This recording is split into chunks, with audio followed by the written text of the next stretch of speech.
Não tem condições você receber um presente, né, dessa forma.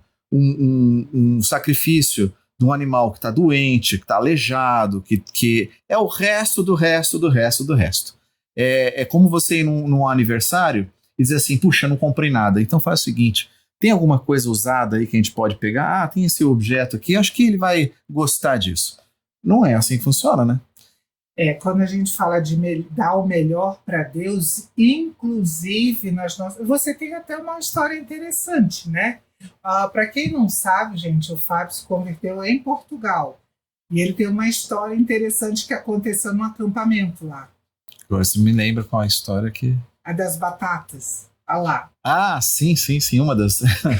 um irmãozinho, nós estávamos num acampa dentro, né? Um acampamento dentro da igreja, e os jovens reunidos lá, fazendo o seu retiro, e de repente faltou comida, porque não sei se houve uma falha na programação ou faltou dinheiro. Mas aí um irmão se programou, se prontificou e disse assim, não, pode deixar que eu trago. E ele trouxe um saco de batatas para poder cozinhar. Em Portugal, eles não comem a base. feijão como no Brasil. É a base do alimento. Então pode deixar comigo. Eu vou trazer as batatas. E foi buscar um saco de batata. Podre. Não se aproveitava nem um terço. Ele trouxe de casa, justamente.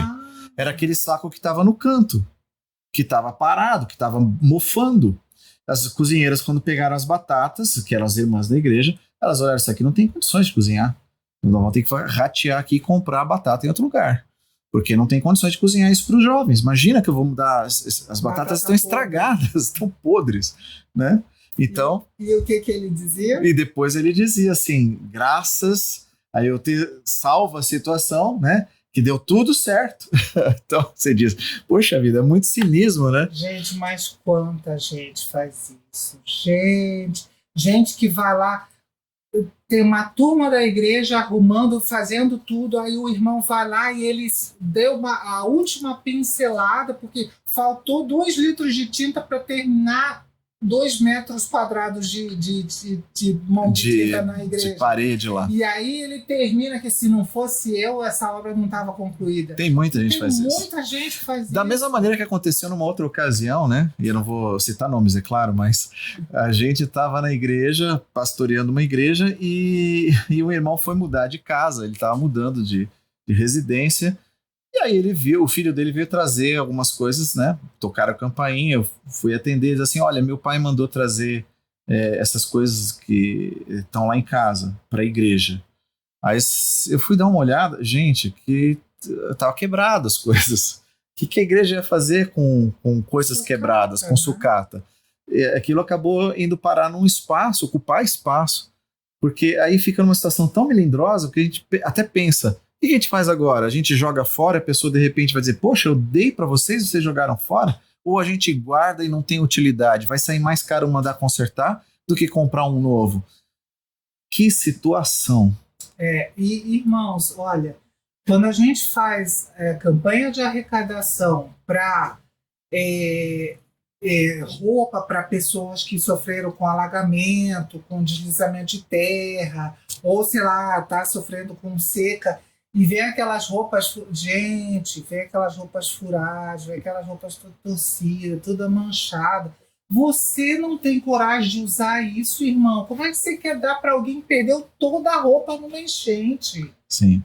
Fala sério. Então, assim, Deus está dizendo, vocês estão dando pior para mim e estão me perguntando ainda como é que é isso? E ainda depois, mais para frente, quando Deus mostra, não é isso que eu pedi para vocês. Eu pedi o melhor cordeiro, o melhor bode, o melhor boi, o melhor da plantação de vocês.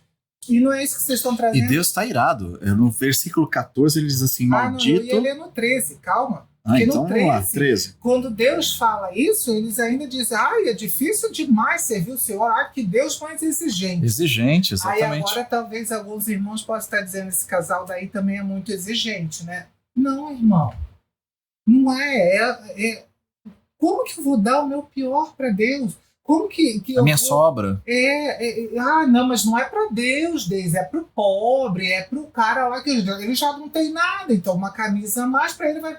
Irmão, que amor ao próximo que é esse? Sim. Agora, vamos lá. Versículo 13 e o 14.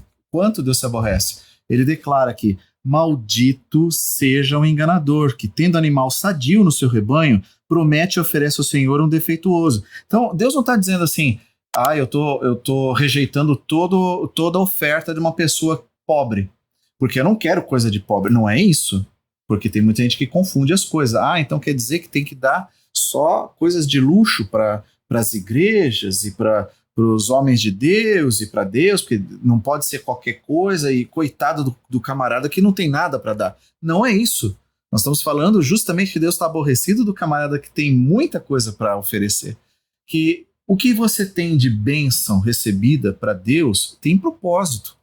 E olha que engraçado, quando Paulo está naquela campanha de arrecadação para a igreja de Jerusalém, que estava sofrendo perseguição e sofrendo também com fome, né, que tinha atingido aquela região. Não por eles serem cristãos, mas toda a região estava sofrendo com isso. E as igrejas da Macedônia, elas eram igrejas mais pobres, mas elas se propuseram a enviar, e Paulo aí estimula os coríntios a fazer a mesma coisa. Olha, envia. Irmão, nós não, nisso daqui, aliás, o livro de Malaquias só é lembrado para falar de dízimo na igreja. Nós vamos provar hoje para vocês que tem muito mais em Malaquias do que dízimo, tá? Mas quando nós estamos falando aqui de dar o melhor para Deus e desse sentido aqui de dar o melhor para o próximo, nós não estamos dizendo para você tirar a sua roupa do corpo ou pegar todo o seu salário e dar, como algumas igrejas fazem, e isso é bem errado. Sim. Isso é explorar o pobre, tá? Não é disso que nós estamos falando. Mas o que Deus está esperando? Que a gente faça algum sacrifício, alguma coisa que para nós tem valor.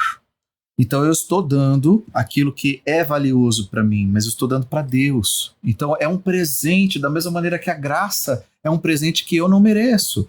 Então eu entrego em devolução alguma coisa que para mim tem peso. Aquela viúva lá que recebeu Elias, quando Elias chegou, e foi Deus que mandou Elias para lá, e ela era uma viúva pobre e estava passando por seca também a região. Elias falou: prepara para mim alguma coisa para comer. Ela falou: eu não tenho muita coisa, eu ia preparar aqui para mim e para o meu filho, íamos comer e esperar a morte, porque a gente já não tem mais nada. Do pouco dela, ela falou: bom, já que a gente vai morrer de fome, você também vai morrer de fome, então vamos pelo menos comer a última refeição todo mundo junto e ninguém vai morrer de fome já, pelo menos. E Deus, por causa disso, multiplicou. E, gente, é sempre assim, tá? Quando você é generoso com as pessoas, Deus abençoa. Multiplica. Só antes da gente virar o capítulo, né? Porque nós vamos no capítulo 2, eu queria que a gente prestasse atenção ainda no versículo, voltando um pouquinho, no versículo 10. Deus dizendo: quem dera houvesse entre vocês alguém que fechasse as portas do templo, para que não acendesse em vão o fogo do meu altar. Eu não tenho prazer em vocês, diz o Senhor dos Exércitos, nem aceitarei as suas ofertas. Então, quer dizer, esse tipo de coisa Deus está chamando isso de desrespeito, desonra. E aí, você gostou desse corte? Então nós temos o episódio completo para você assistir lá no nosso canal, tá bom? Você vai ver num card em algum espaço aqui que você vai clicar e você vai poder assistir o episódio todo.